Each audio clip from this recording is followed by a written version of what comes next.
All right. Good morning. Good morning. We're live. We're hauling. We're playing Train Sim World 3.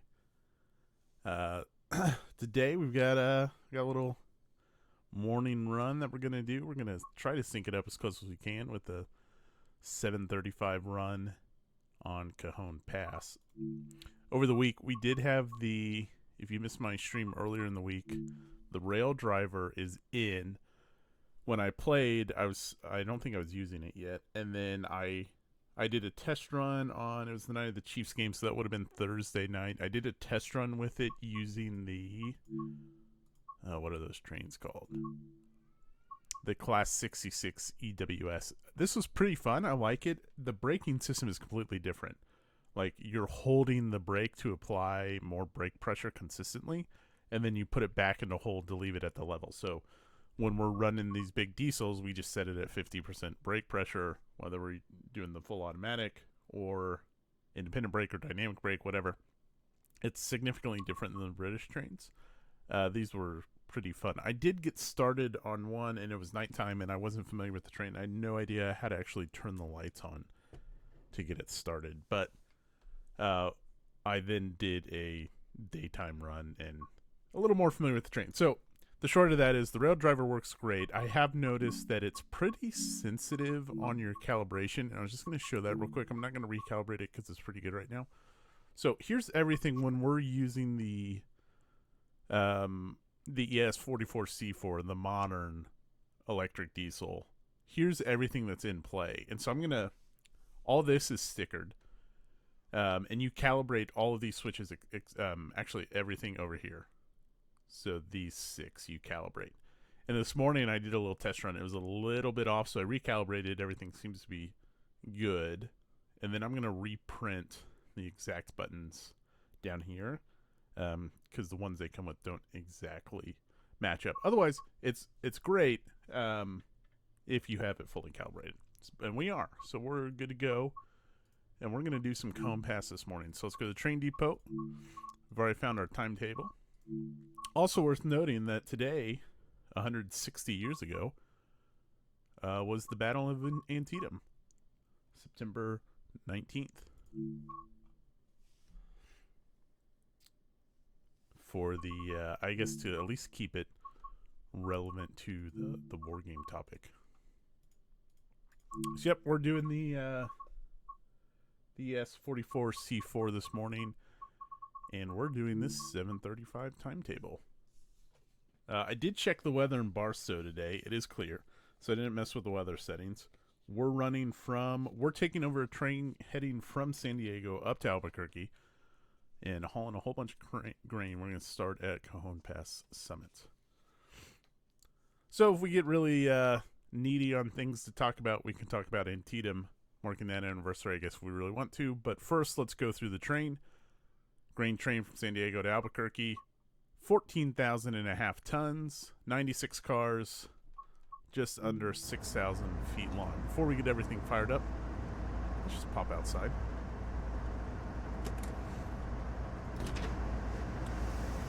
Morning, Andrew. Hope you have a good weekend, sir. Let's just take a look. It's a long one. We got 4 locos up front. And we're curving around the bend back there. Clear day in California.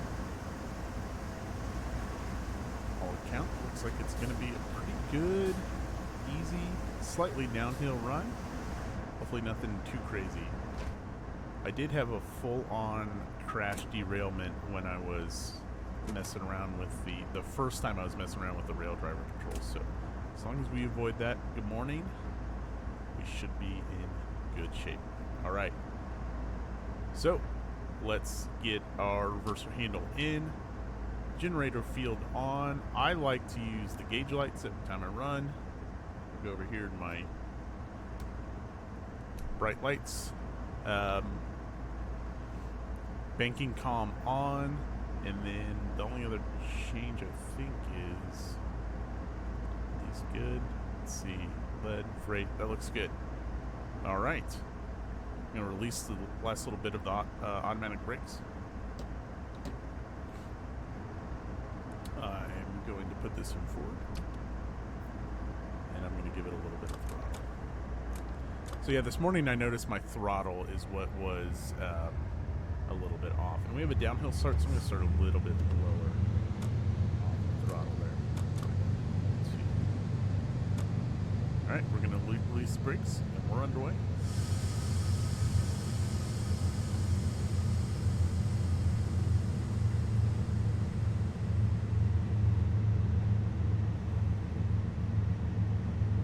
Alrighty.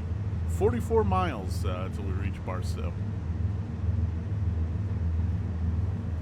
I was looking up Cajon Pass this morning, and I saw that the what's it called? The Southern Chief. It runs from Southwest Chief. That's what it is. It runs from Chicago to LA with stops in Kansas City.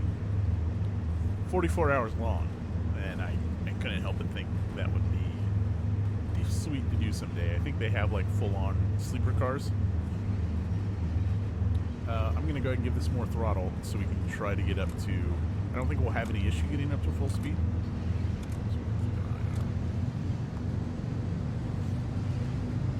Again, if you just joined us, we are using the rail driver this morning, trying to do a full run from the summit of Cajon Pass down to Barstow.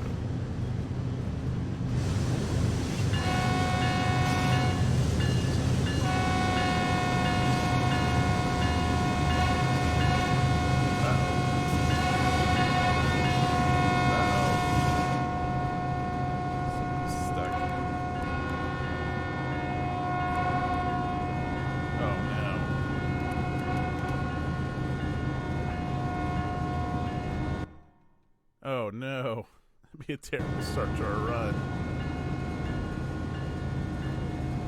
I do not want to hear that.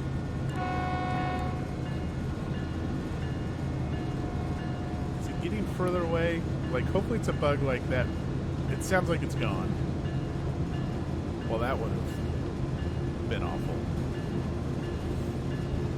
Alright, I can turn the bell off, but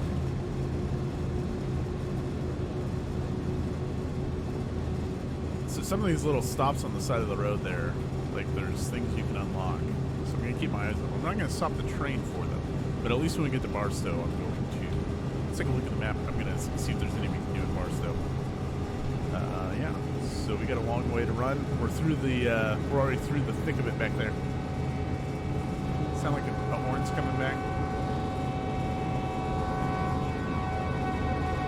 Yeah. I hate to do this. We're gonna restart the run. That would be terribly annoying for an hour. But we're early anyways.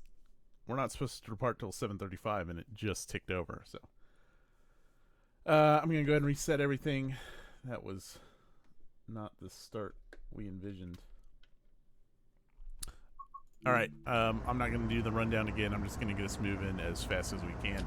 If you just joined, our bell appeared to be stuck on.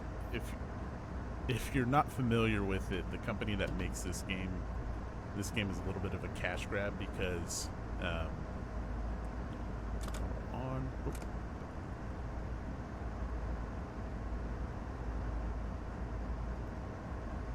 that just wasn't set forward.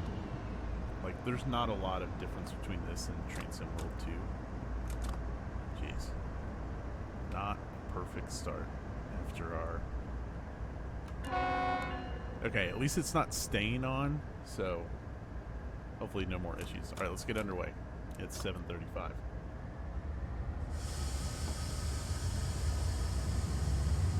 Yeah, so Train Sim World 2 is only like a year old, and there's not many differences between Train Sim World 3 and Train Sim World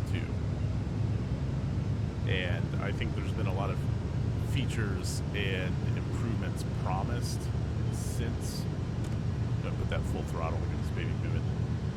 Since Train Sim World, and they continue to not deliver on them, and it was just kind of questionable, like, why are you putting out a new game already and not delivering on those? But it didn't really affect me since I'm a complete newcomer, I think. And a lot of the maps did carry over for people that bought stuff for Train Sim World 2. But I don't think all of them have. Because there is a Southeast United States, or I guess Eastern United States, like Pittsburgh to Norfolk run that looks really enjoyable, but it's still advertised, but it still advertises a new route for Train Sim World 2, so I don't know about its compatibility with Train Sim World 3. Can you crash the train? I can. I did yesterday, or Thursday night. I was playing around with the controller, and I was like seeing what buttons did what, and I derailed it. All right, I'm gonna try the horn. Make sure we don't bug out.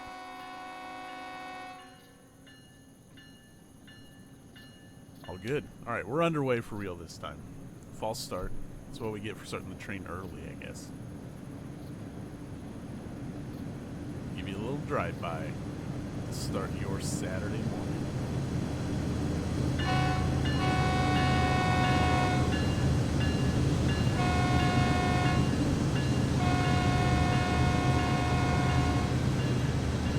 $94 cars full of grain heading for Barstow.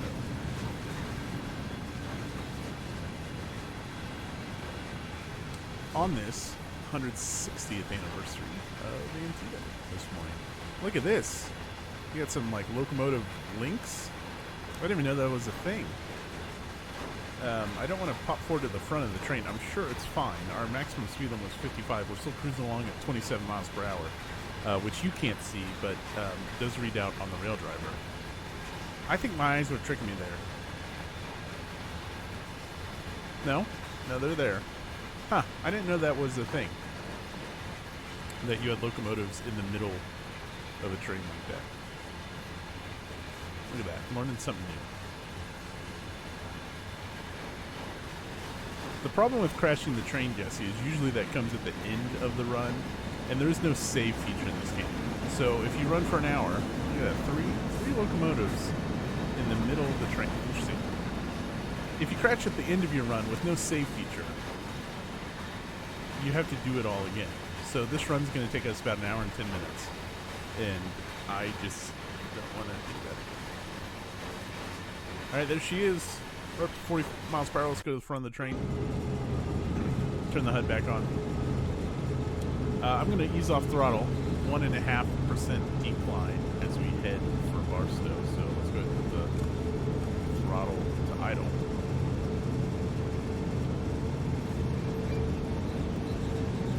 I don't think I turned my bright lights on this morning. Let's get those on. And I think we're going to need brakes, because the rest of this train is catching up with this downhill part. I don't know if these independents are going to do anything with the train this long. We're going to try. Full independence, and let's see if they catch. They are not catching. Okay, let's go ahead and get the dynamic brakes into setup. And we'll start applying dynamic braking as well. With the dynamics, if you haven't watched before, you're new to the game, trying to just apply those enough to bring our speed down a little bit, and then we'll just kind of find that coasting speed. Nothing. We're still gaining speed. Oh boy. Yep. Alright. Automatic brakes.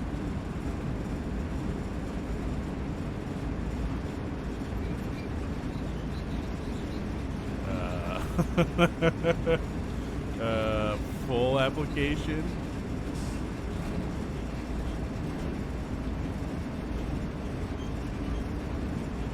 Oh my Lanta.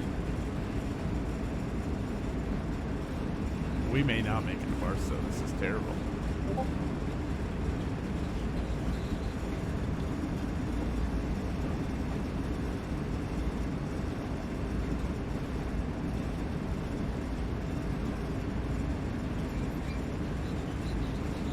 I have no train conductor at on. Let's see. I've got full dynamic brakes. I've got full independent brake. Alright, we're slowing down. I was considering the emergency brake there, which is fine, other than, I mean, it does disrupt service. and then you kind of have to cycle through everything to get things back to operational again. A thrilling start to the morning, I guess.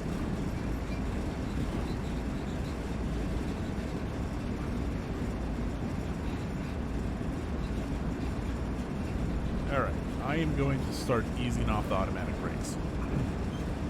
Problem is, again, if you're new, is the automatic brakes all take time to basically come online, and then they also take time to refill. So, yeah, we're going to release those. And if you look at the gauges, you'll see that BP filling back up, and we want that about as close to 90 as we can before they would be functional again. I'm going to go ahead and take the independent brake off, and now we should be able to rely on the dynamic brakes. If I remember correctly, I think the dynamic brakes are actually really only good in the 20 to 30 mile per hour. So maybe I need to continue to have a blend of dynamic and independent brake. Independent brake is just the brakes in the locomotives up front. And when you have 14,500 tons of grain, that's not enough stopping power. But if I remember correctly from the training tutorials, I think we're going too fast for the dynamic brakes to be effective as well, and we're still gaining speed. So probably going to have to rely on the automatic brakes as we continue to move downhill. We'll do some drive-bys once we get this kind of squared away, but I don't really want to leave the train unattended. Let's go 50% automatic brakes.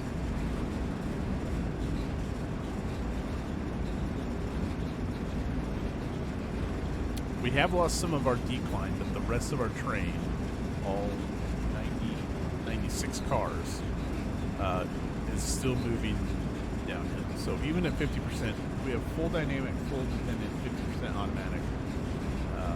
We're not getting much traction. I think it's going to sort itself out here in a couple seconds.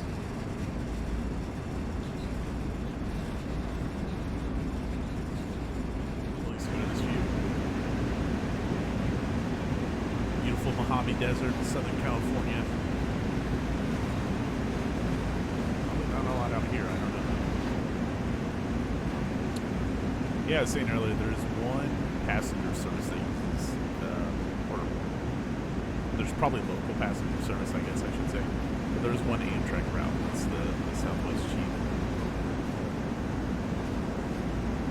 which is probably running this weekend. I had heard that was preemptively halted with the pending work stoppage.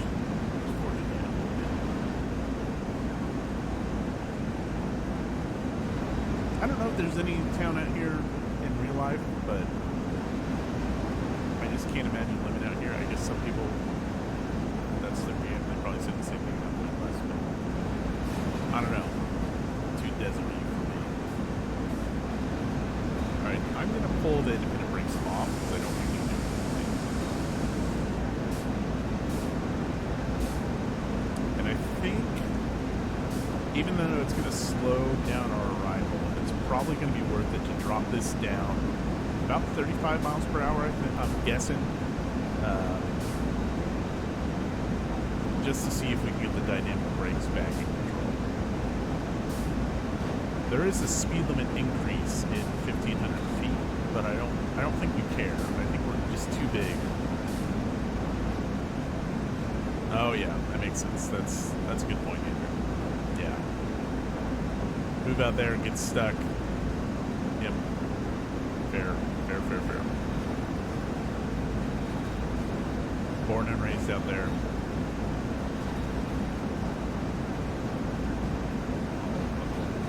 Makes sense. 40 miles per hour.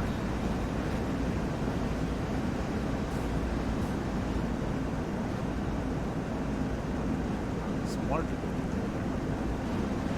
Speak easily.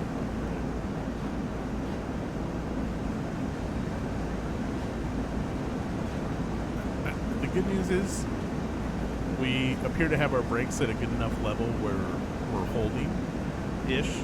We pick up another mile per hour here. The bad news is we are gaining speed and we're not slowing down like I wanted. And that 65 miles per hour, 65 miles per hour is going to be tempting.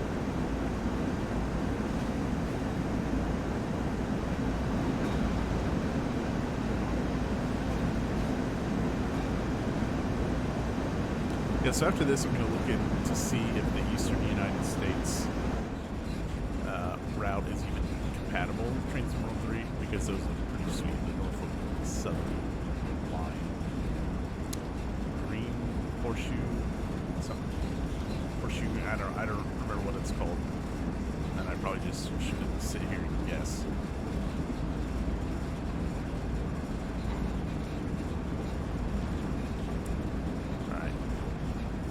Appear to be stable enough.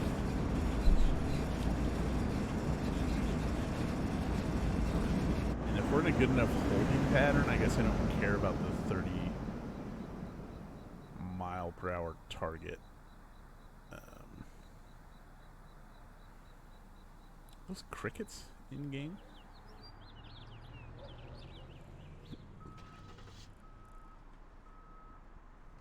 Alright, let's get a little drive-by. I will watch the speed from my end. 39 miles per hour as we approach. Did that truck just just stop in the middle of the highway? I mean, there's no that must be like a loading point, because that car just stopped going one way and then turned around. We'll see what this bus does once it hits it. Alright, there she is. 39 miles per hour.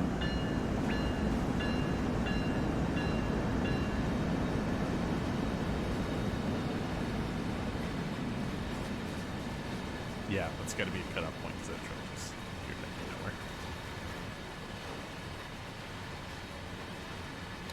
Look at all that grain heading to Barstow. 40 miles per hour. Let's see what's going on up front. 1.5% decline. 2 miles, we need to be under 50 miles per hour, so I'm not going to ram things up.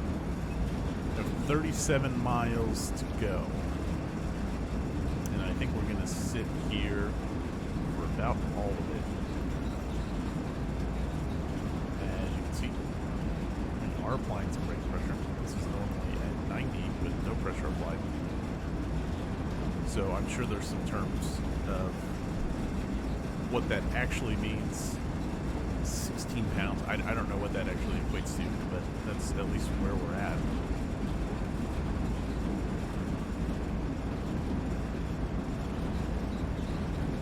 Clear weather in California today. Looked like a nice day by all accounts. I did check the weather before we started. Clear skies. Don't anticipate any weather effects. I guess it is random.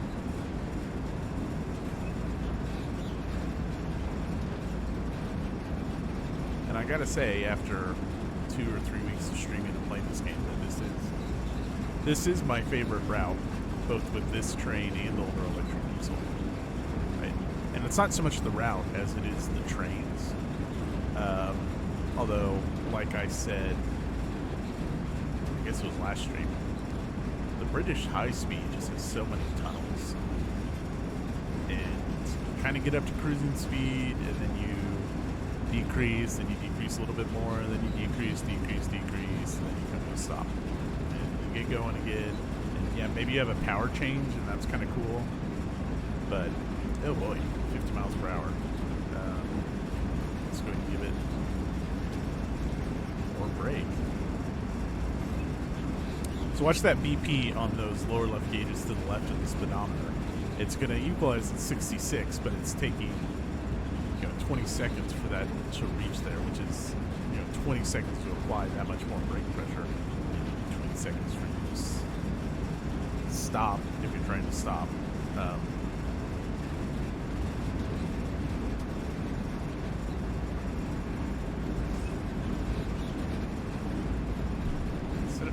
service. Oh, man. Yeah, maybe we do need to be in that 30 mile per hour range.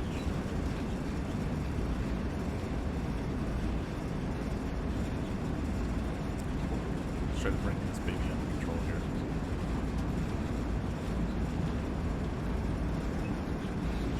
I guess I could, learn some of these towns we're rolling through as we go on. I know Victorville is a stop on the route, and you can run some services to Victorville, but that's about the Cinnamon, San Bernardino, Barstow, Summit, Victorville. That's about all I got. All right, we're at least down to the 40 mile per hour range. 35 miles to go, though. So it is this interesting little balancing game of wanting to get there for your sanity. Our goal is to be there by 8:42 a.m., but also the safety of not running your train off the track as you go flying downhill. All right, let's go ahead and ease off the minute break.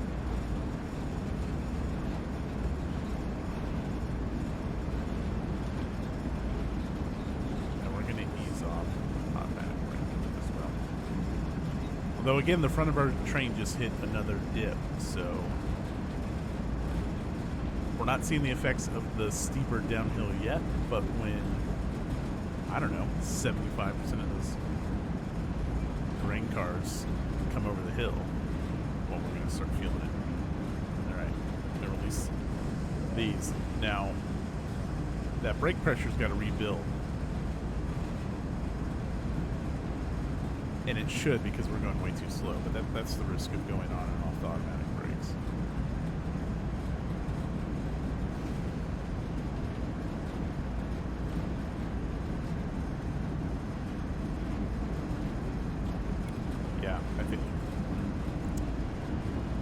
Now I'm tempted to, that noise, that's the dynamic brakes kicking in. So I think we're going at a low enough speed, they have more effect. But also I think the rest of our train is coming up over the hill, which is I think why they're making some noise to try to apply some pressure. You're just waiting to be on a train, someone screaming like conductors that can you drive a train?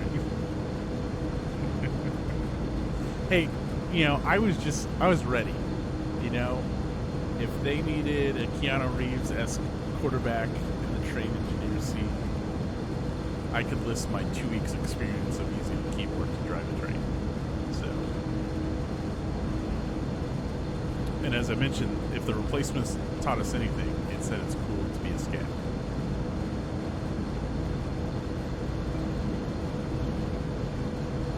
So I watched it's funny you mentioned that. I was watching a stream when this game came out, and I think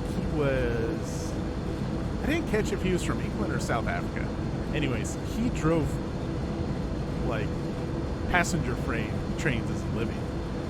And he was doing the German high speed stuff, and he hit the emergency brake, and he was struggling to get it going again. But I did think it was interesting, and I don't think it's his normal stream. Like, I've since followed him. It's actually a pretty good Twitch follow. He has pretty good streams. That it's like, I got my day off. You know what I'm going to do this morning is I'm going to do what I do for a living, which is fine. I mean, if you love what you do. Again, I don't think he's a full-time trained sim player. All right, let's put a little more brake on. I think the rest of our train is caught up with our downhill.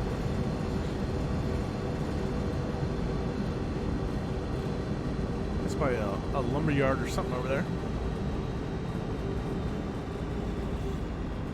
33 miles to go, and I think we're going to have a lot of this back and forth of putting brakes on and taking brakes off. Full independent application. I'd rather not speed as we go downhill here.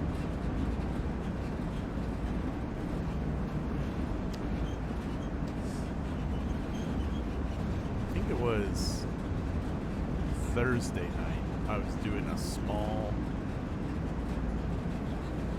like, 15-minute timetable.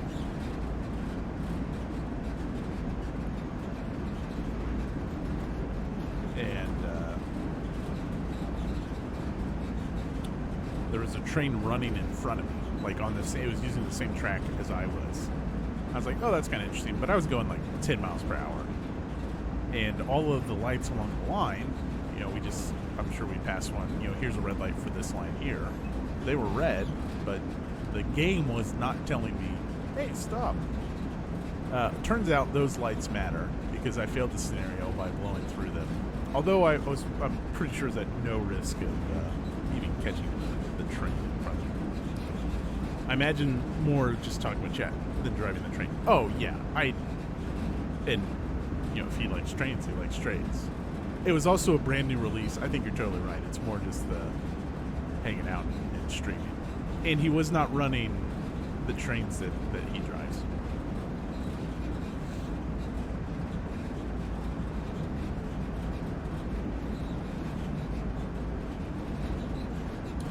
There'd be an BNSF train up there.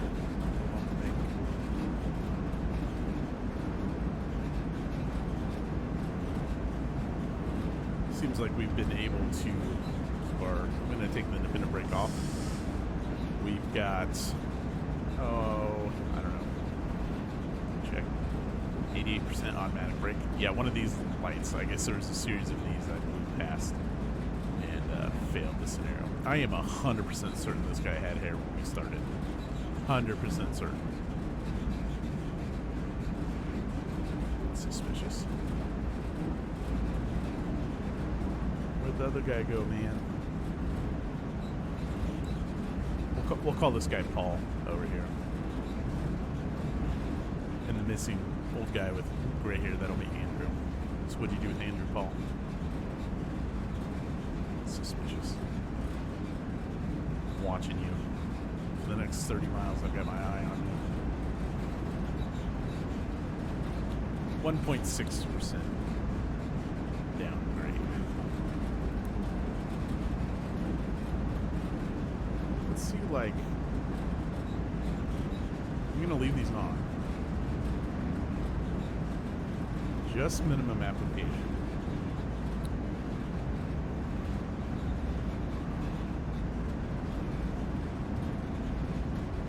Yeah, so for the non-train gamers out there, because I'm just going to assume that some of you are just courteous war game players. Are you doing any Antietam gaming today? In the past, I have gamed some Antietam stuff leading up to and on the 19th, just because it's one of my favorite battles to read about, and I do like gaming that just because it's so clear when you see it on the map, like how boneheaded McClellan was, especially with line of battle. Like when you have all the Union forces lined up in line of battle, and in that game there's so many counters. You know, you're not doing something like a Battle of Gettysburg where you just have a bunch of sticks or anything. It's very counter dense, so it looks like a lot of dudes on the map, right? We're really dropping speed here. I'm going to take all...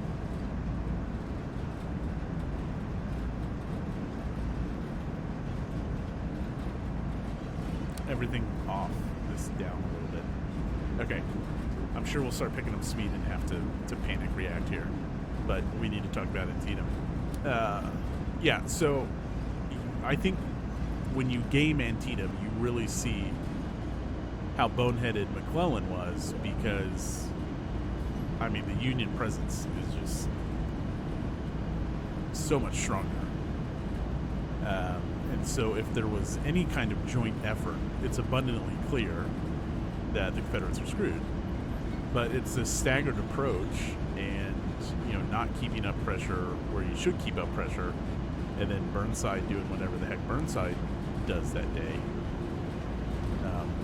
that allows Lee to, you know, hold out for a day and slip away. And And so that's genuinely why I like, playing that game. Obviously, the game needs to have that indecisiveness from the clone. You can't just go. I need to drop that. You can't just go ham with the Union forces, or you're gonna overrun.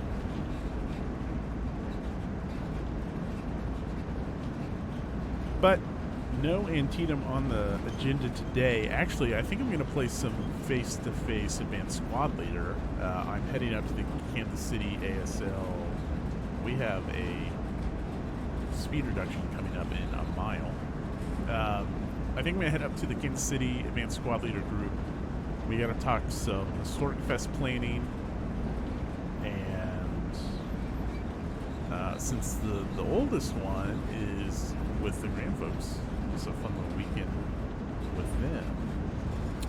I think I'll take advantage of that and at least, maybe try to knock out a short scenario or see if I can bum a ride on someone else's game. So Advanced Squad Leader on the table for me. No Antietam is on the books today.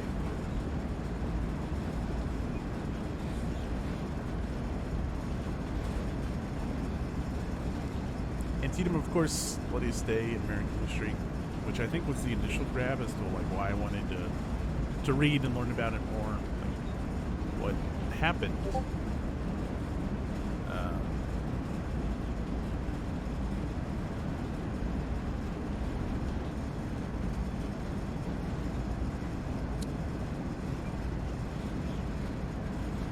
And so then I think I found my way to like Stephen Sears books, and then basically.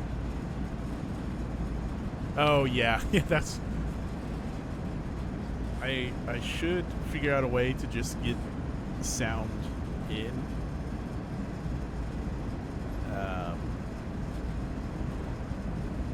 From the game. The other night, I made the wonderful accident of muting my Discord mic, but not muting my entire mic, and using the restroom on it. So that was. All right. We have 35 mile per hour speed limit as we kind of level out here a little bit. That's a cool little overpass. I don't think I've seen that before. Let's go up there. This is a nice little area. Going through the rocks there. Get you a little drive-by here. How about a little bell? A little horn.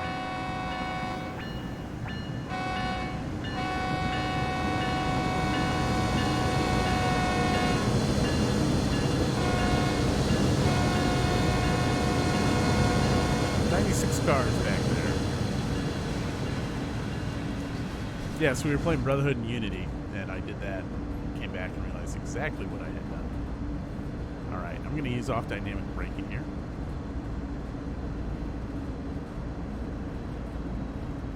Let's see what we got on our map. Go through a little train yard here.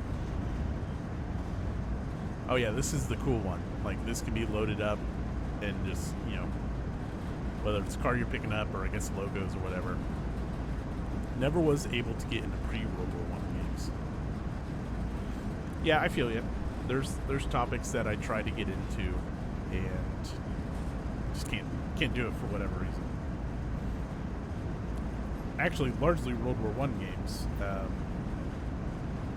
There's just not many of those that appeal to me. I've had what's that block game from GMT that came Fields of Despair. I've had that since it came out. Just never had a chance to play it. I saw some guys playing it at Tabletop, our local game store, building games. Oh, we're going through this one. Or train crossing. This one.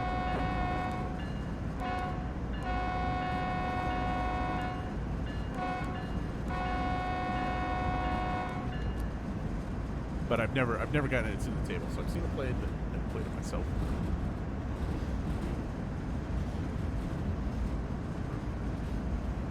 All right, in about 2,000 feet, we should be out of this train yard, and we should be able to increase speed. But we have a train that's 6,000 feet long, so we have about a mile-long train.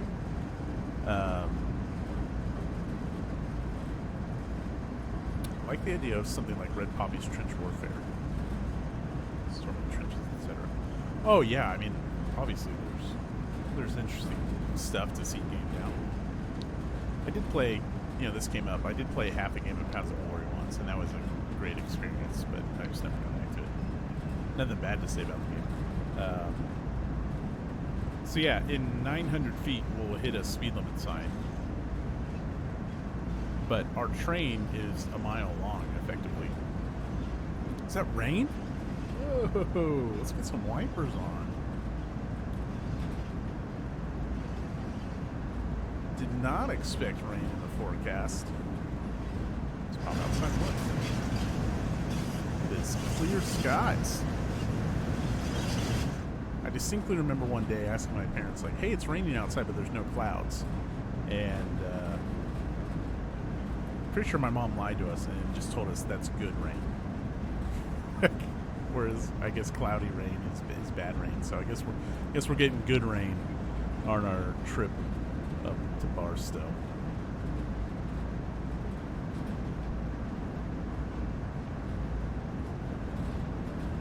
Yeah, Napoleonics is another, if we're talking like pre-World War I stuff, that's another one where like I know I'll like it when I get into it, but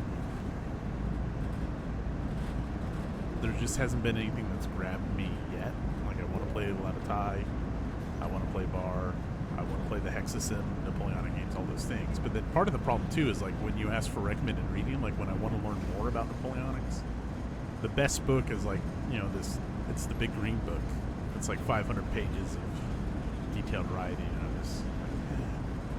I don't know if I want to get into that. I did watch, this has nothing to do with Antietam trains, I did watch that BBC Yugoslavia documentary last night, and that was, I'm about halfway through. The whole thing's on YouTube. It's like 4.5 hours long. I'm halfway through it. It's pretty good. It's dated, and I think it came out in 94, 95. And it shows its age very quickly. There's a little locomotive over there. Oh, no. Oh, got my horn stuck again. It's definitely something on the controller. Oh, no. Okay. Oh. I was not doing this run again. Well, that's disappointing. There's a... Yeah, exactly. There's a button here on the controller, a little thing you can flick up and down for your horn. High horn, low horn, if you're doing UK routes. I guess let's get stuck. Just keep that in mind.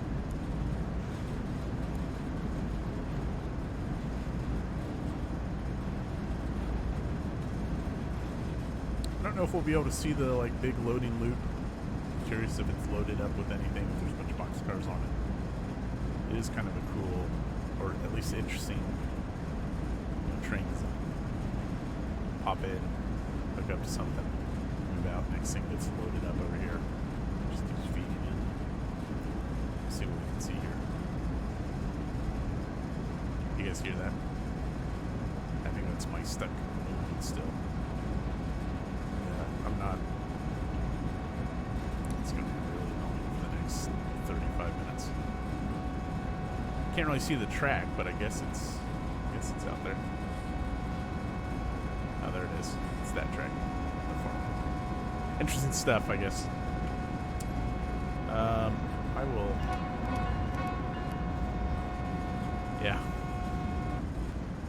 All right. One away, at least for a little bit.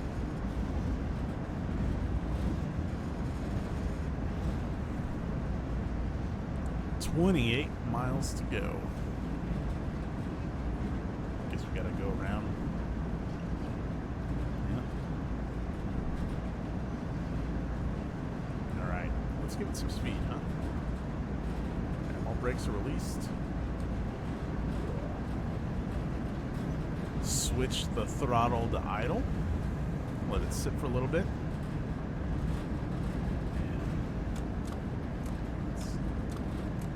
Big train, so let's give it full throttle. Oh, here.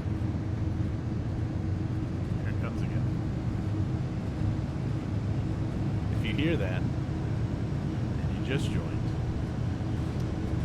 that was my fault. Well, really, it's the Buggy Ass Games fault. Buggy Games fault. That's our old train, our old one from 5 minutes ago. Lovely. Well, at least we have a cool bridge to go over here as we head out of. I should find out what this area is called, because I would like to see if there's any scenarios or any timetables that involves you picking up some freight or dropping off some freight, basically using this whole mechanism. That would be cool to experience. So I need to figure out what that is. I would like to try that.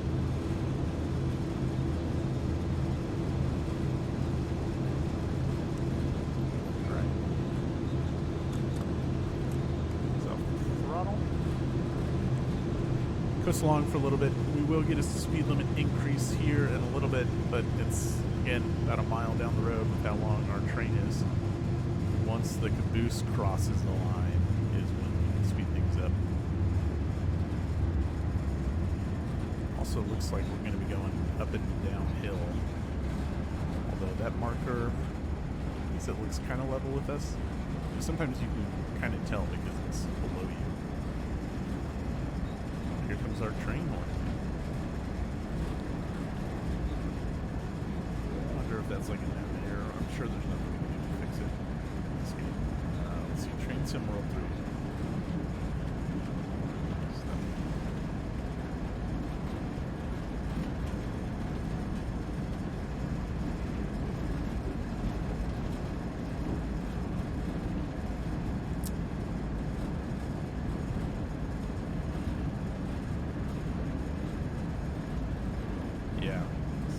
Be a thing that happens, so I guess it's not the controller's fault.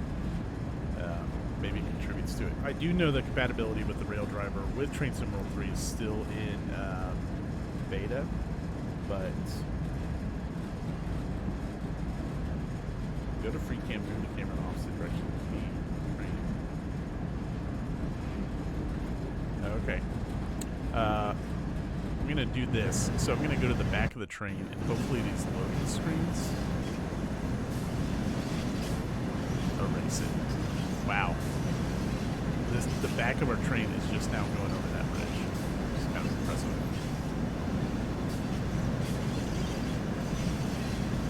Alright, so I'll pop the wow. Only coffee. Oh! Paul and Andrew are gone. Suspicious. No, they were.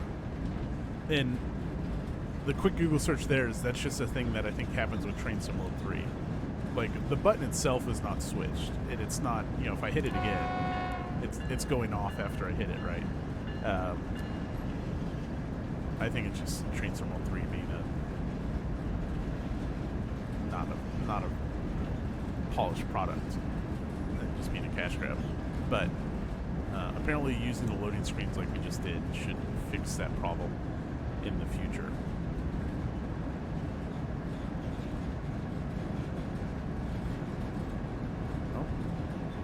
Nope.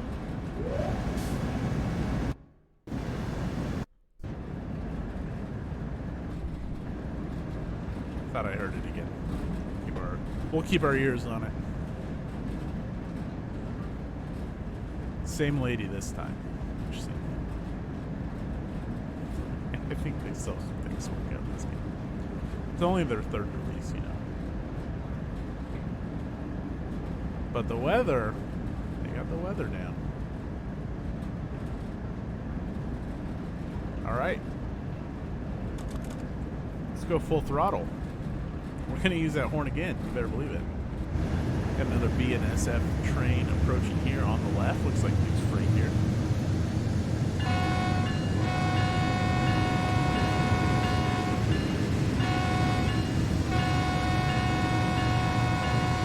I also suspect that some of my problem with the horn was I was going between up and down.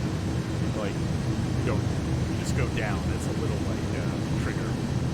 A two-way trigger. Well, short train next to us here. Everything.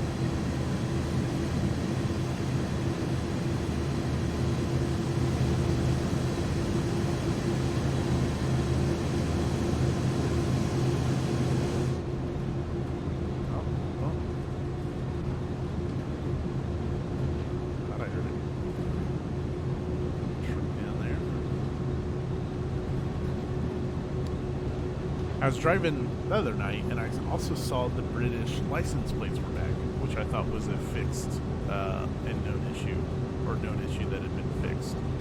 So I'm not sure what was up with that. Basically, I was driving along, and there was a parking lot full of trucks. And I was actually gonna take a screen grab because I thought it was cool, and sure enough, they all had British-style license plates, and we are, of course, in Southern California, so that, of course, does not check out.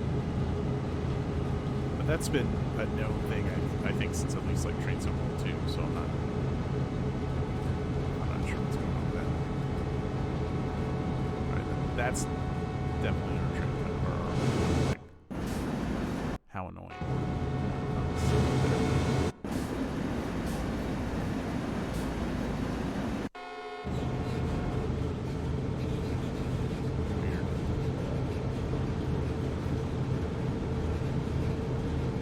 Live with it. For the next 27 miles, our distance has decreased. We're further away than we were. It's supposed to have clear weather all day in Barstow, but we have gotten a little bit of morning showers here. Hoping to arrive by 8:42, but I think our coast at 20 miles per hour is going to mess with that. Oh my goodness. Often. Just drive things from the back of our train. Time to kill the throttle. Set it to idle.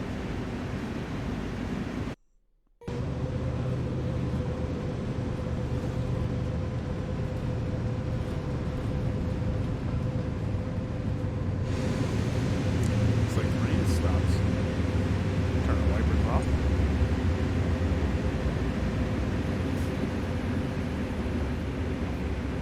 Not mind a little bit of rain this morning here in Kansas City. We've got some new flowers down and grass seed, so that free water would be appreciated.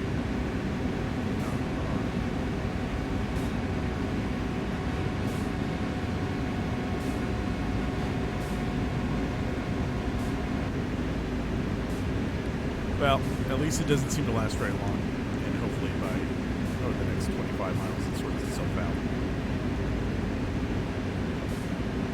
Now at this point.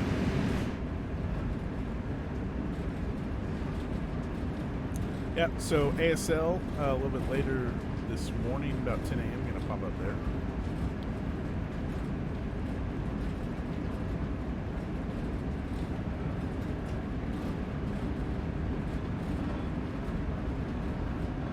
I think there's about 4 people in the ASL today. And it's been a while since I played some ASL. Gosh, I think it was the last time Rich and I did Hatton and Flames. It was the last time we played ASL. I did not play any ASL at the Historic Fest this year. Oh boy. Let's stop talking about ASL and start talking about our speed. Set those set up. Start putting a little bit of independent brake on. Seems to sneak up on me when I get this. You know, lesson learned was horn, never ever. Yeah. Wow. You gotta use it at the train crossings. Oh, good. That's awesome to hear, Andrew. Yeah, I'm just waiting to announce final dates. Our contact at our hotel has been under the weather and just waiting on a final contract before everything's finalized. And then, like I said, I'm going up to ASL to talk to those guys about their plans and what they're going to do next year for the ASL side of things. And then the big thing for me next year is Here I Stand in person, which I've played in single sittings on Barstow, but I've never played it in person. So that'd be cool. And then someone had posted on the Historic Fest Facebook group that they would be interested and willing to run the Virgin Queen game, which is great because I do not have a copy of Virgin Queen, and by all accounts I've heard, Virgin Queen is actually the better game to Here I Stand for a number of different reasons. Or, you know, every faction is different, but my understanding is a lot of the religious interactions are different in Virgin Queen improved, and I just think the overall actions, my understanding. I wouldn't normally, blow my horn there, but with our horn bugs, I'm just not going to touch it. Oh, 9K. Sorry to hear that. Alright. I'm going to take all the brakes off. I'll leave the dynamic brakes in setup to see what happens the rest of the round. We have a slight uphill grade here. Should be good on speed for a while. Well, that does... what's your local convention there, Andrew? The 9K plumbing does not sound fun. Sounds awful. Sorry, I had to deal with that. But the local convention, that sounds fun.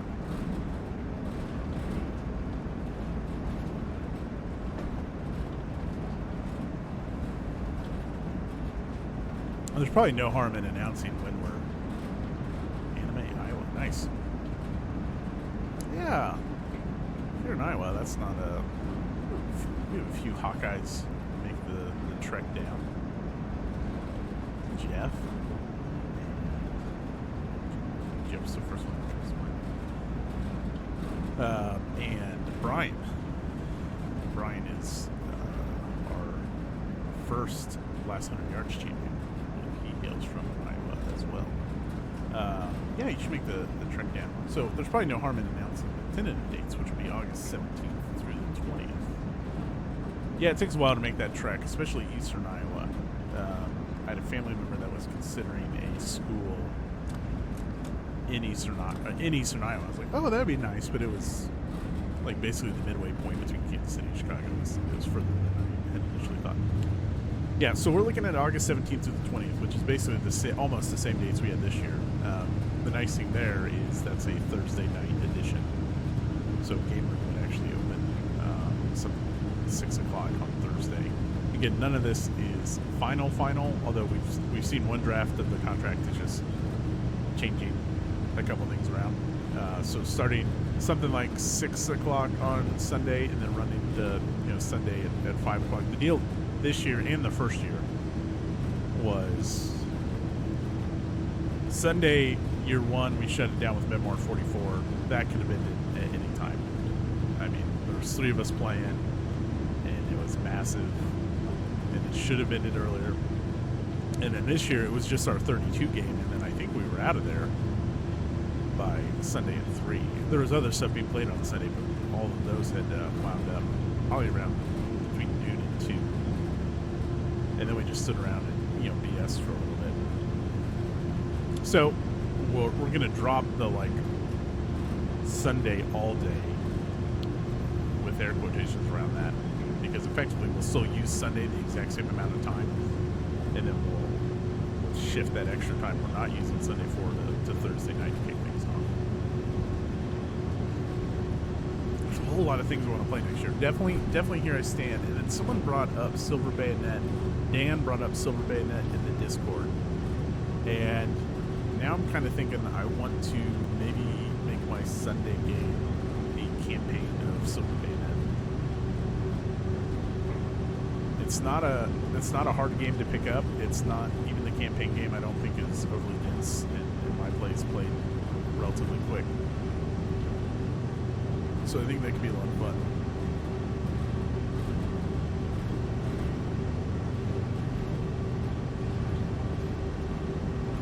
We're also toying around with the idea of adding some more 18xx programming. So more multiplayer experiences through things like Here I Stand, Virgin Queen, Sword of Row, all things like that. More 18xx programming. We'll leave the learn to plays. We might tweak last 100 yards a little bit. I need to talk to Mike Dinson a little bit about that to allow more flexibility. So, oh yeah, our setup. The setup of the Sword Fest is, put the name tags out on a table and make sure that the tables are there and set up the prize table. And then set your war games up, which is more complex than set anything else up. Yeah, so last 100 yards, I maybe want to get that to one last 100 yards game a day. The games seem to just take so much longer this year to not allow any time for any other gaming didn't seem to be an issue with year one. I'm not sure what the deal was. So I want to talk to Mike about that. But obviously we'll have last 100 yards tournament. I need to get a trophy ordered for that. And then we'll have the ASL piece. More multiplayer gaming. The 18XX. Hopefully. Oh, and then we're going to revamp how we do the like pickup games. And so I'm going to... What is that? Oh, that's my mouse cursor. So last year we just had a big whiteboard, and then this year I'm going to have sign-ups. So like this year, if you wanted to play Mitch's, learn to play next 100 yard or next war, you just signed up ahead of time through the webpage. So I'm going to set up like a 9 a.m. and a 3 o'clock shift each day. Like, hey, I'm looking for a morning opponent on Saturday, and once you join that group, then you have access to like, all right, here's everyone's contact information that's looking for something to do on Saturday, just to hopefully automate and make finding an opponent easier to have one. Another piece of that will be just more open multiplayer gaming experiences. Oh, flat top. Haha.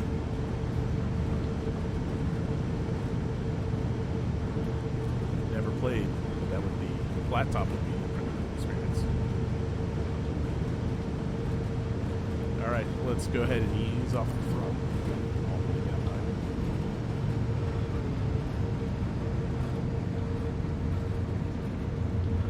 Probably don't want to get too far above 50 miles per hour here. And so our goal, at least for the immediate future, is to just kind of stick in a holding pattern. Probably not a lot of action. I don't remember if there's much downhill action between here and there. So we should be, hopefully we're in pretty good shape.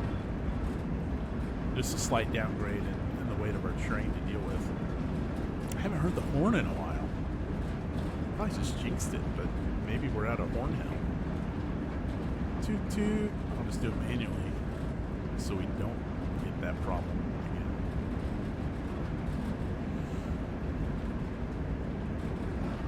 Yeah, and I also think I'll probably just drop miniatures completely and just focus on, you know, historical board gaming.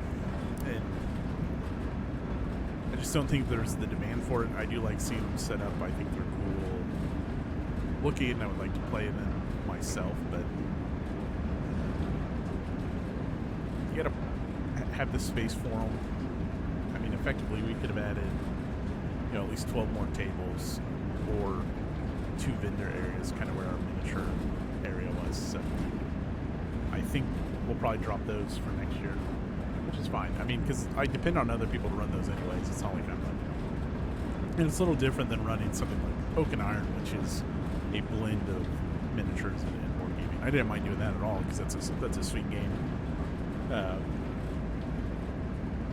But the like big miniature stuff, I just don't think I'll mess with next year. All right, we're at 50 miles per hour. Let's see if our independent brakes do anything.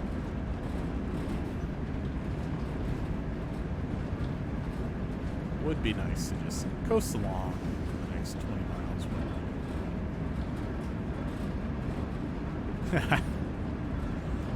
I don't know, some will look pretty cool. There was a Stalingrad battle I saw one time at a convention called Recruits here in the KC Metro, and it was very impressive. They had like, and they showed up to those places, they had the big old wheeled cabinets. I mean, just the transportation equipment alone, I'm sure cost those guys a couple $1,000 for the cabinets they rolled in with. And then the terrain and all the pieces. Impressive.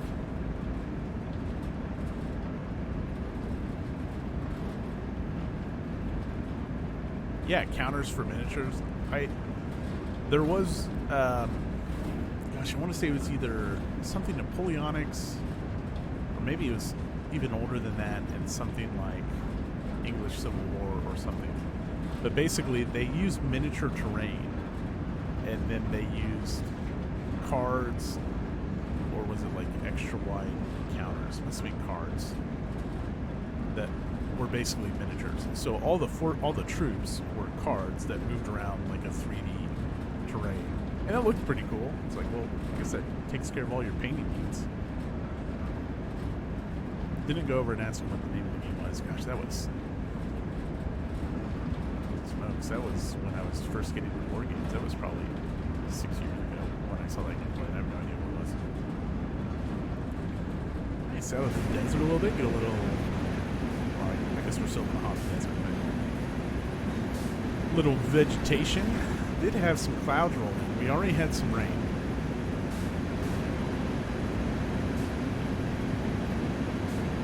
Yeah, I don't know.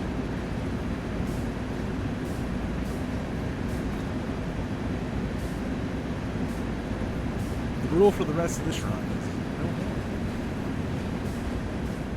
And if you're just joining us, we've been talking about the 2023 Historic Festival plans, goals, aspirations. I don't know. I've got a long this meeting, so I'm like, oh, rain's back. Let's go ahead and get our wipers on.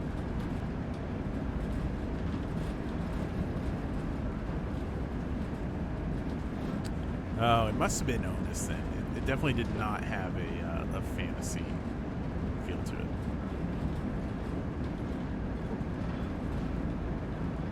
Yeah, so if you're just joining us, drop in, say hey, follow us. We get 50 followers, we unlock the hand cam.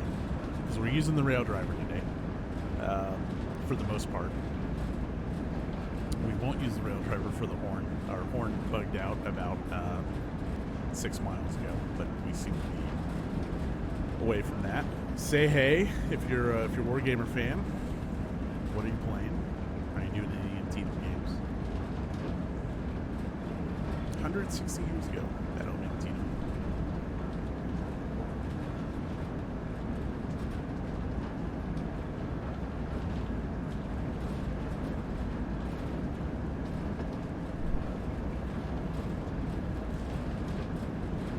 $18 miles ago, 96 cars full of grain, 14,556.1 tons, 5,826 feet long. So over a mile-long train weighing almost 15,000 tons. We departed Cajon Pass at 7:35 a.m. Our goal arrival was 8:42 a.m. I don't think we're going to make that. I guess we can put some throttle back on. 17 miles to go. And I just don't know the landscape of this yet. I'm sure like seasoned, experienced train gamers, they know like, oh, the next 17 miles are a slight downgrade. We can apply throttle. We don't, we can get above 50 miles per hour. I just don't know what's ahead of us. I think most of the downhill is behind us. That's a complete guess. When you're dealing with a train of this size, it's a pain to stop. So, Andrew, I've not had the time of Rank Spacer games been in front of my proportions. Best I get is unwind with my video game backlog. Yeah, I feel it. I get those spurts too. I've had Tarwa set up, and I keep pushing Tarwa around, and I'm 100% ready. Help if I take all the brakes off. Jeez. I'm done playing with it, but then it's like, I gotta get something else set up, and it's just easier to drive a train. I probably will get some OCS set up, which is a little spoiler for kind of what I'm thinking for October. At least what I'm going to stuff for on the show.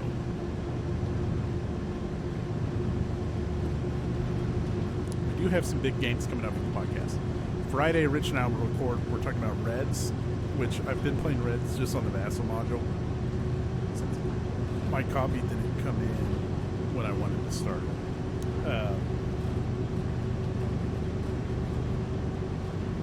Yes, Tarwa 1943, the solo game. It's fine. I mean, it looks nice, but I really don't like the combat resolution.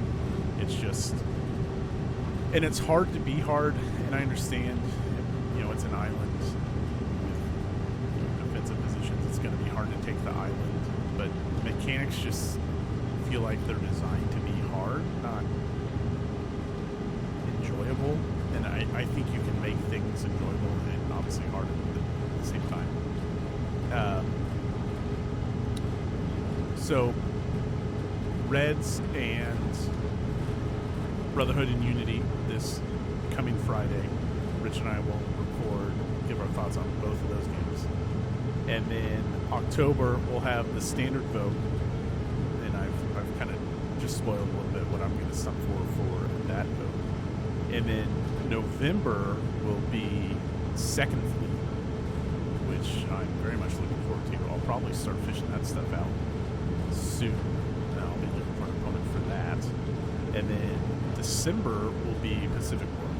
So we're going to use some post-fiat for the last 2 games of the year to get some big points to the table and help our year of naval gaming. So that's the agenda for the show for the rest of the year. I do think we'll have definitely at least one more Deserted Island Dads before the end of the year, and then I hope to have a Designers on the mic before the end of the year as well. I'd like to get one more of those each out. I'm going to ease off the throttle because that was a little bit of downhill action coming up. Let's see, there was something else I was just going to cover, but then I noticed the downhill looking stuff coming up. Covered it all. Second Fleet, Pacific War, Reds. There's one more patron pick that's got to get picked and settled in there. It just depends on when they get back to me on what their pick is. So that will also happen. Yeah, I guess there's probably something else I was going to talk about, but I don't remember what it is. And then I just have some good games and stuff coming up. ASL today. I've got Dominant Species Marine coming up on Monday night, which I think will be streaming at 8 p.m. Central. You can join us on Discord or Vassal, and I'll throw it up on Twitch. That game I wanted to play for a while. I've got some tentatively scheduled OCS Korea. I've got tentatively scheduled Battle of the Bulge, Arden 44 with Pete, the Mark 7-inch Zakban game. And Bayonets and Tomahawks with Dr. Grognar. We're going to play that bi-weekly, Bayonets and Tomahawks, and then probably bounce back to Next War is what it sounds like. So lots of good wargaming coming up. But obviously, to circle way back to Andrew's original point with not having the brain space for it, like, yeah, that's been, I go in those spurts. That's been my life for the last 3 months with nothing. Just kind of playing whatever games get picked. And Historic Fest was the recharge of getting back to that stuff. So I had a great time with Vietnam, Brotherhood, Unity, stuff. Still got some rain, 14 miles to go until Barstow.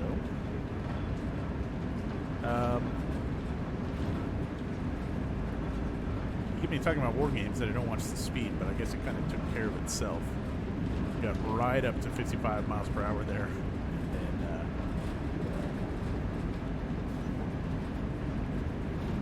seemed to climax out there. Did not exceed the speed limit.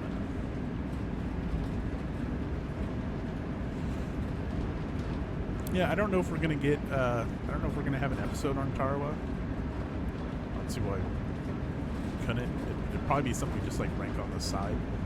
I don't know if it's a game that even really warrants that. It's,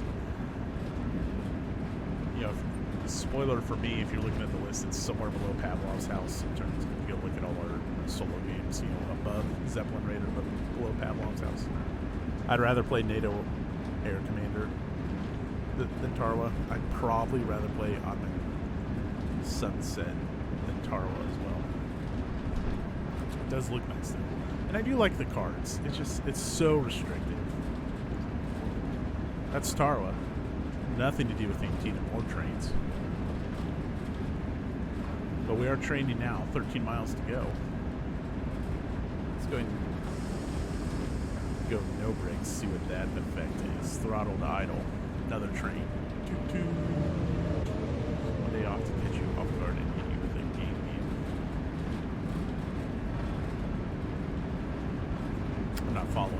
explain that.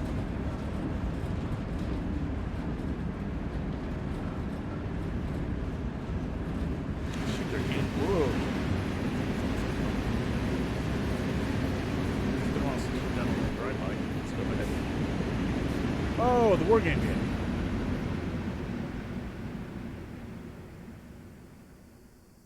Yeah, I'm really glad that I'm the one that asks the questions of that game, because I would do terrible.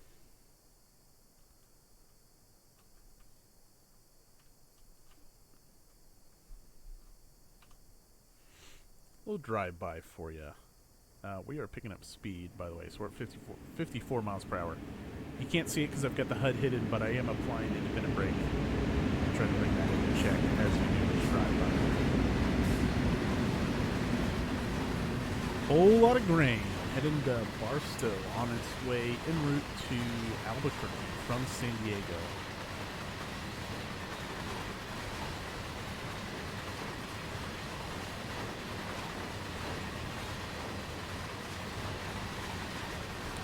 We had popped up to 55 miles per hour. We're back down to 54. Here's those middle locomotives, which I just find super interesting. Did not know what's in there. Then we got the back half of our train. All grain. All grain. Alright, let's turn that back on. Yeah, I think that 0.7%, 0.7% probably has something to do with the uptick in speed there.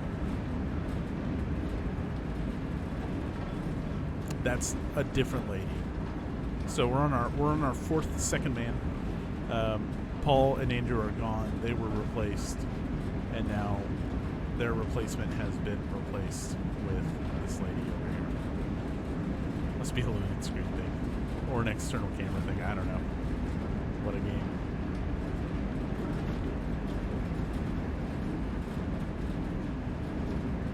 It has been said that Dovetail Games is the EA Sports of train games. Although, obviously not the volume of that.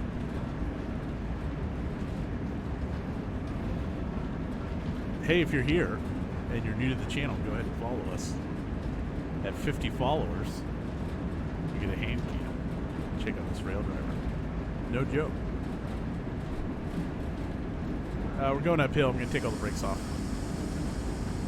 Oh, did they? I didn't know that NHL got a PC release. So I have Game Pass, and I don't mind waiting anymore. You know, I've got a few of the last years.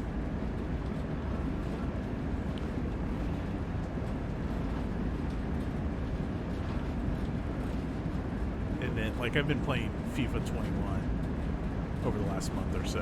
I haven't played it in a while because my wife's been... The Xbox remote I have down here for the computers, my wife's been using for American Truck Simulator. And so I haven't played that much FIFA. But I'm still playing FIFA 21 because it's included with Game Pass. So after a certain time, it goes off the EA Pass. And then it's just automatically included with Game Pass. And I'll just do the same thing with NHL this year. I don't know, the advertisements this year were like mirrored visors. It's like, that's your selling point this year? Is mirrored visors, which no one uses in the game, like in real life anyways? And it shows like Ovechkin with a sunglass visor. It's just like, that's, come on, be better. They need competition. They need sports games competition so bad.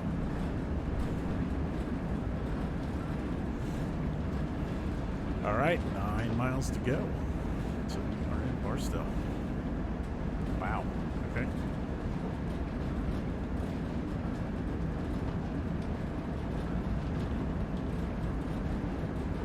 I mean, I'm assuming you're using a controller for PC release.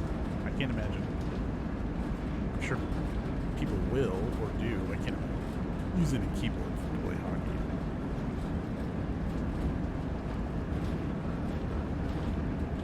Maybe you could use a rail driver to play hockey.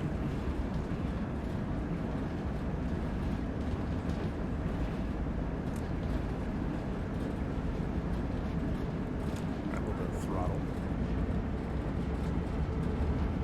I don't know. Maybe I should just stay here at 40 and let gravity do its thing. If I start getting greedy and rushing it. We are 5 minutes behind schedule, but I'm sure the hour 7 predicted length that the game provides is if you go the speed limit, and it's just like I'm not gonna do those downhill sections at 55 miles per hour. That just seems like a disaster waiting to happen.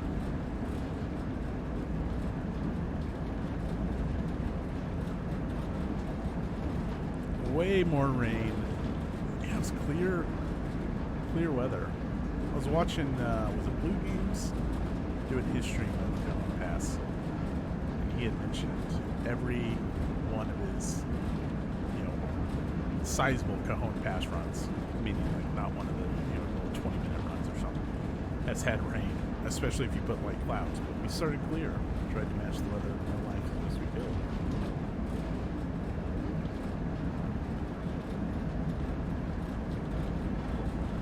Seven and a half miles to go. BNSF ES44 C4 diesel electric. 4 locomotives on the front, 3 in the middle. Is that what we had in the middle?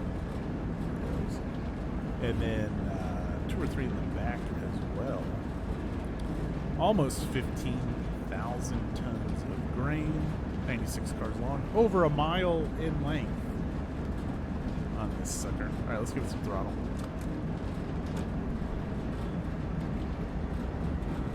Using the rail driver today.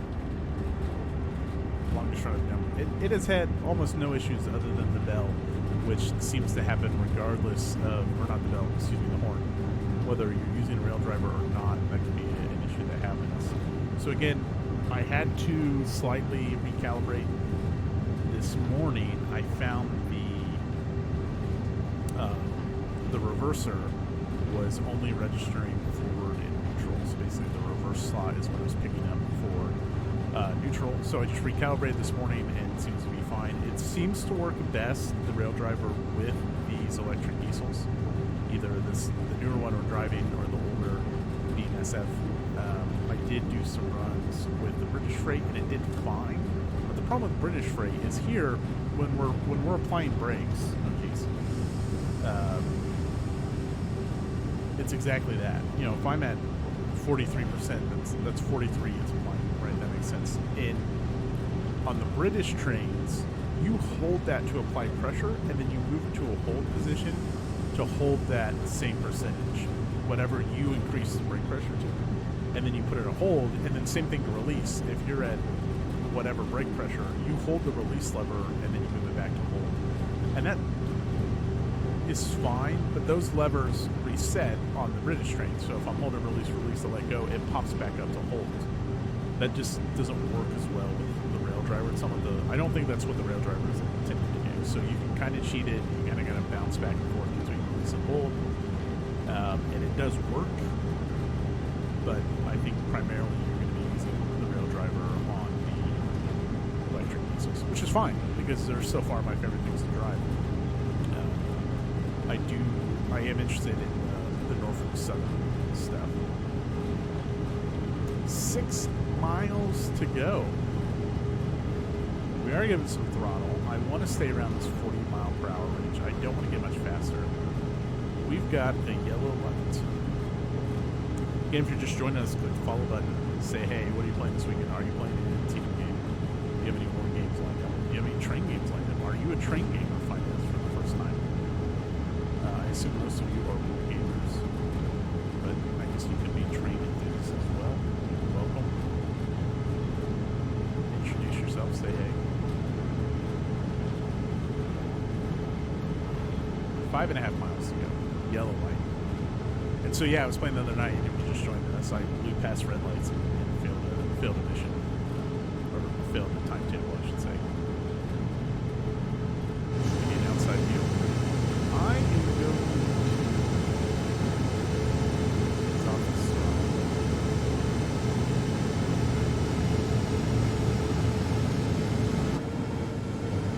Before I head up here, give you a nice little drive-by as we close in on our final 5 miles of hauling this grain.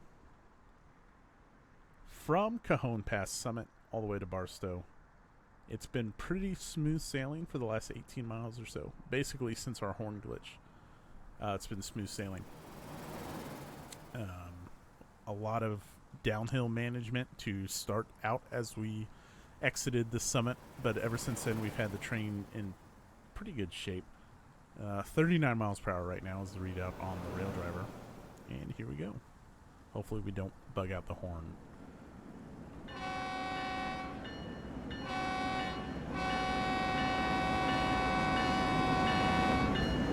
Hey Alpha, thanks for the follow.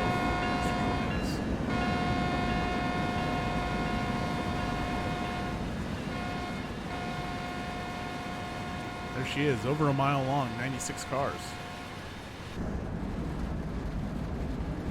Turn our HUD back on, 36 miles per hour. 4.5 miles to go.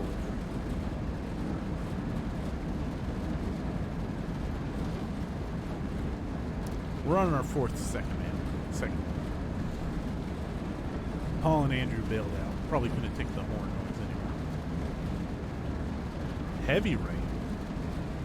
Let's get some more lights on, so get our rear headlights on right on us. Throttle, no throttle. Ideally, we should be able to coast right into inspection. I guess I should check. Our yellow light's got a red light there. Ooh, I don't know what I think about that. I think that may be the outbound red light. Really hope so. Yellow. Switch over there. We got red light there. Okay, we'll see what it does. I would hate to cruise along for an hour and 15 minutes and then fail this. Yellow light, 3,000.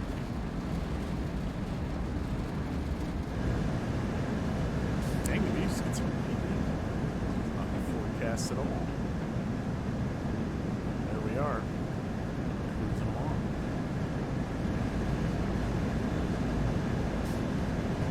Yeah, I think we'll try to keep it below 30 miles per hour the rest of the ride. No, we're not in Barstow yet, but we want to keep this under control, especially if we get these red lights. I want to make sure we can stop and not fail the mission.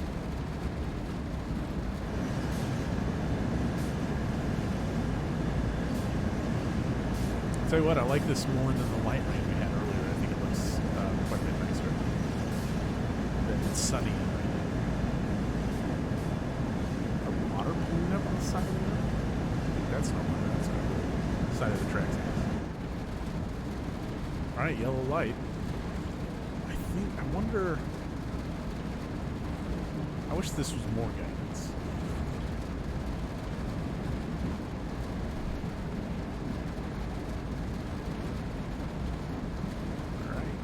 Looks like we got a little bit of a downhill grade, 1.0% downgrade. I just want to make sure that doesn't equate to picking up any speed with, right now, just the front of our train with that downgrade.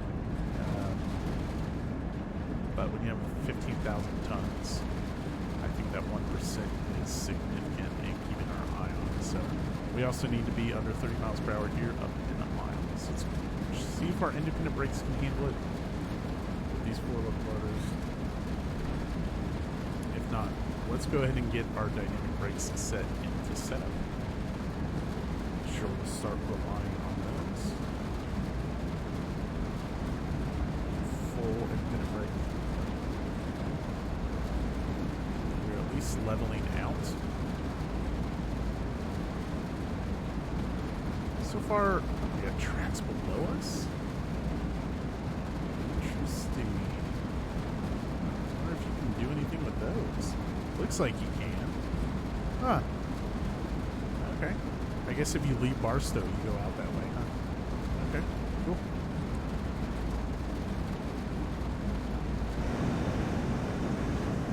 Some trains down there. So far, the only locomotives I've seen are BNSF.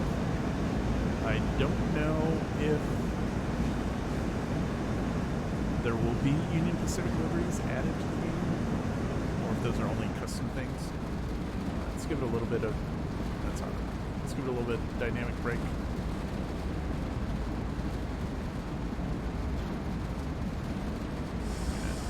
Ease off the independent brake. It's not doing anything. Because both BNSF and Union Pacific use this route, so I wondered if,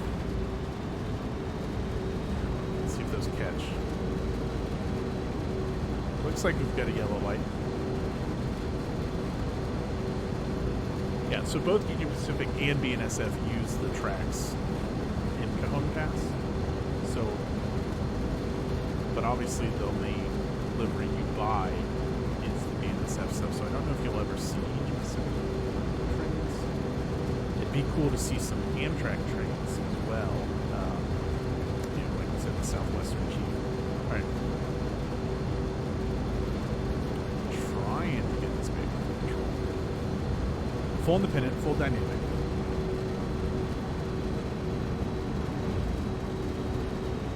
How about some automatic?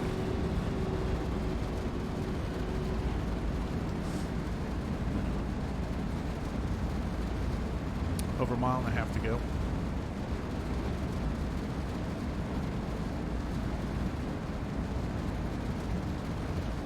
Need this baby to slow down. Let's get it to, I got everything on.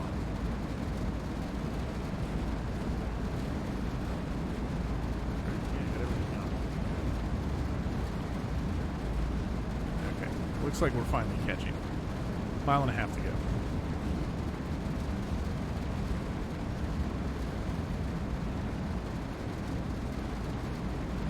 I don't think this independence doing anything, so I'm gonna pick it off.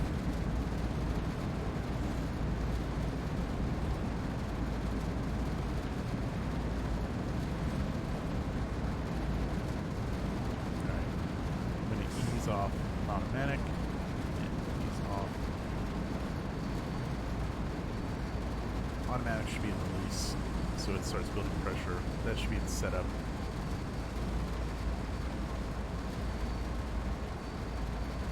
Mile to go. And we're losing too much speed here. Get some power again. Dang. Well, I wanted to make sure we were under control for this last mile, but obviously I gave it too much brake.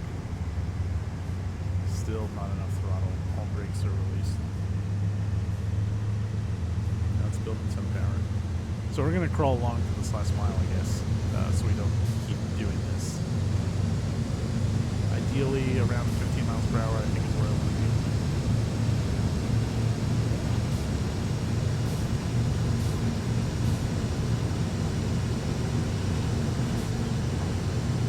Ease off the throttle here.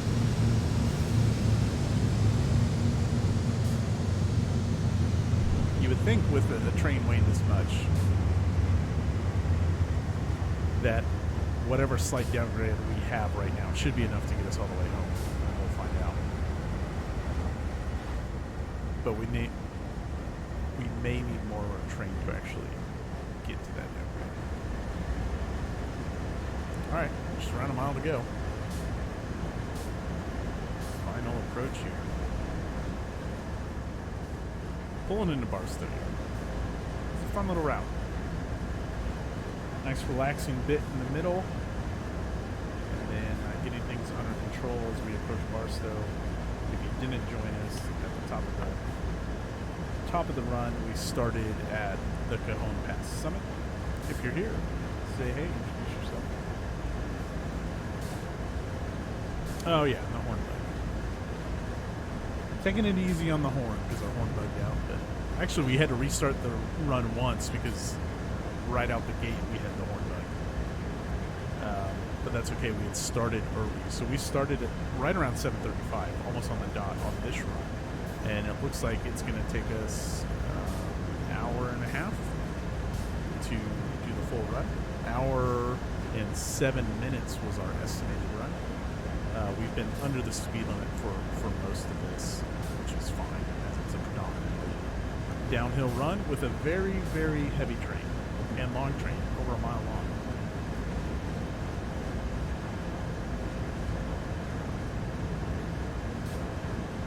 As our crew will get a break, it will change over, and this train will continue on all the way to Albuquerque. Originated in San Diego. Let's go and get our brakes into setup mode.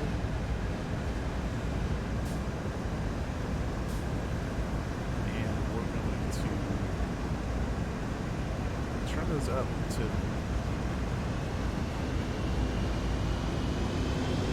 basically I want them at the level where I start losing speed, and then I'm going to ease back into the level where I'm not gaining speed.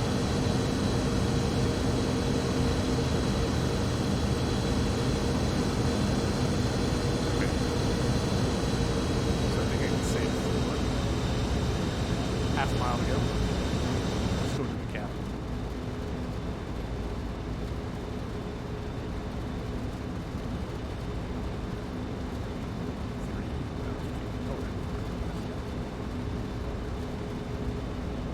Drop it down to 1.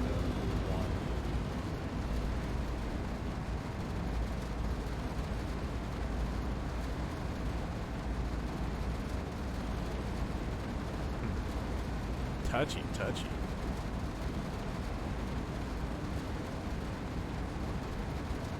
Set it into 2,500 feet to go.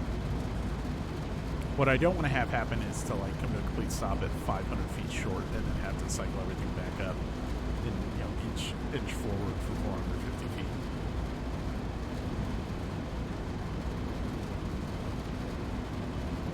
And that's why I want this coasting without losing speed. It will take us a little bit to come to a complete stop. It's a big train. That's another thing with the British ones. You have a lot more. You start braking so much later. All right, at 1,000 feet, I'm going to try to get it down to 10 miles per hour. But I feel like if I was doing something on at least the British passenger stuff, I would like now be starting my brake approach. But on the passenger stuff, it's just one lever. It's one lever for throttle. It's one lever for brake. I don't know how that is going to equate over to the rail driver. I'm sure we're going to try at some point. But my next investigation will be, can we get that eastern United States? I think we're going to reach 10 miles per hour on its own without any adjustments here into Train Terminal 3, because that's what I would like to do, the Norfolk Southern route.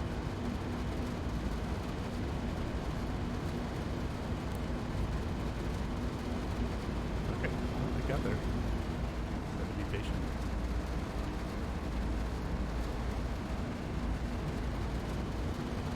Alright. We are approaching. Once we come to a complete stop, I'm going to walk around the train routes for a little bit and make sure, see if we have the route maps to pick up while we're here.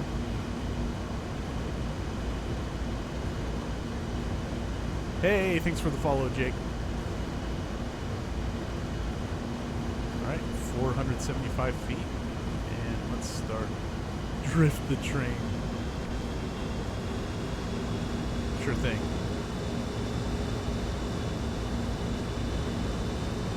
I could get out and ghost ride it.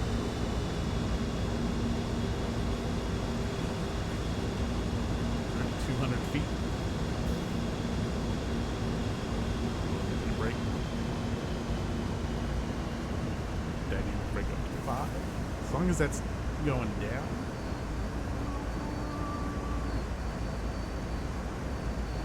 Full.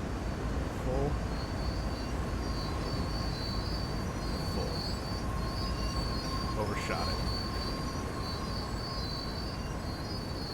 Stop. Wow. Like I said, it's a big old train. All right, there we go. Time taken, hour and a half, almost right on the nose. 53.5 miles, gold medal. Really only a few spots where we eclipsed the speed limit. Pretty good. I mean, I think that's fine throughout. Not sure what's going on here and here. Yeah, let's just let's get out and check the train. Let's return to cabin here. We could probably turn our wipers off. Go ahead and turn the headlights off as well. Let's see, we are at a full stop, so brakes to full service, or I guess suppression. Those are good. We'll set the engine to idle. Into neutral. We will go ahead and turn our gauge lights off. Step lights, we'll leave those on. We will turn the generator field off. Engine run off. Off. Leave this for another crew to take over, and then we'll hit engine stop. All this is completely unnecessary, but so what's cool with, if you have not seen it yet, is on the other diesel, is you can get in back here and do like a manual. You can open up these gates and do like a manual full start. The only cold start I've been able to do on this train is basically the reverse of what we just did. So what we are going to get out and do, we're going to hop down.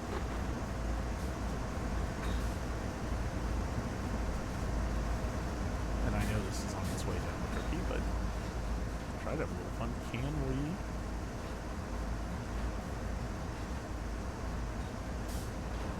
Yeah, uncouple it. Okay.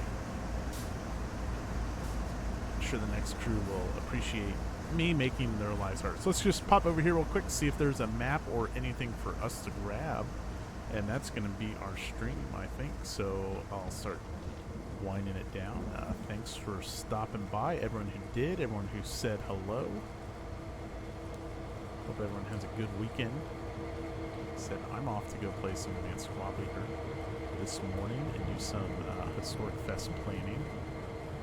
I don't see a route map anywhere. That's disappointing. You'd think there'd be one here at Barstow. Barstow, you can start runs in Barstow, of course. So there's our train. We made it. Over a mile long, 15,000 tons of grain, heading for Albuquerque. But our part of the journey is done. Just pop up over here real quick, check for a map that we can unlock. I don't see one. All right, well, that's going to do it, folks. All right, everyone have a good weekend. Later.